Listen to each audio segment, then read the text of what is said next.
Bonjour, aujourd'hui un livre publié en 1939 par Michel Léris chez Gallimard et le titre c'est L'âge d'homme pour cette édition en folio 2005. C'est précédé dans ce volume d'un texte intitulé De la littérature considérée comme une tauromachie. Je vais vous lire les pages 170, 171 et la fin de la phrase qui est sur la page 172. Michel Léris est surtout connu pour un livre L'Afrique fantôme, mais il n'y a pas que ça. Il y a L'âge d'homme et il y a également de la poésie que je n'ai pas lue d'ailleurs. Voilà. Et c'est écrit petit, donc je me bats avec mes lunettes pour réussir à voir. Je rêvais d'une union très douce avec une femme brune qui ressemblait, je crois, à un portrait de l'impératrice Eugénie, vu dans le livre d'histoire que j'étudiais lors de mon premier baccalauréat. Dans l'état où j'étais, un tel songe faisait apparition, prometteuse, ange venu pour me sauver. Ainsi ne fus-je pas surpris le lendemain matin de recevoir d'une jeune fille avec qui, pas mal de mois auparavant, j'avais un peu flirté, une lettre qui n'était autre qu'une de ces chaînes, formule qui était alors d'usage de se transmettre en procédant de la façon suivante. Copier 3 fois et envoyer à 3 personnes différentes. Au début du texte, cette chaîne était donnée comme émanant à l'origine d'un officier américain revenu sain et sauf de la guerre, à celui qui se conformait au protocole celui qui se conformait au protocole devait advenir 9 jours après un grand bonheur. Scrupuleusement, je recopiai la chaîne et l'adressai à 3 personnes différentes. Non que je crusse beaucoup à l'efficacité du rite, mais parce que j'étais content qu'une amie ait perdu de vue et pensait à me l'envoyer. Surtout en ce moment, à un moment tel qu'il pouvait presque sembler que, devinant mon marasme, elle avait voulu m'aider. Je ne me rappelle plus qui étaient ces 3 personnes. Je sais seulement qu'il y avait parmi elles une jeune fille que j'avais connue dans le même temps et les mêmes lieux que celle qui m'avait posé la chaîne, qui m'avait passé la chaîne.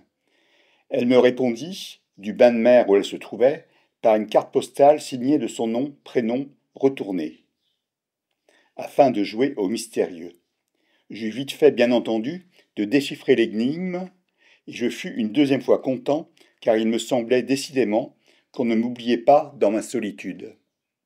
9 jours après, jour pour jour, l'expédition de mes 3 lettres, la chouette, nous emmenait, l'homme à la tête d'épingle et moi, chez une de ses amies qui occupait seule un gentil appartement étant en instance de divorce.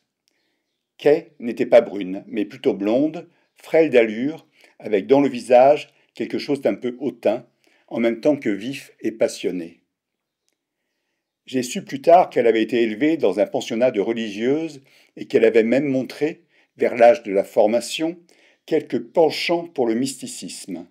Mais il n'en paraissait rien sous ses dehors émancipés, sinon peut-être ce léger air de réserve et de dignité.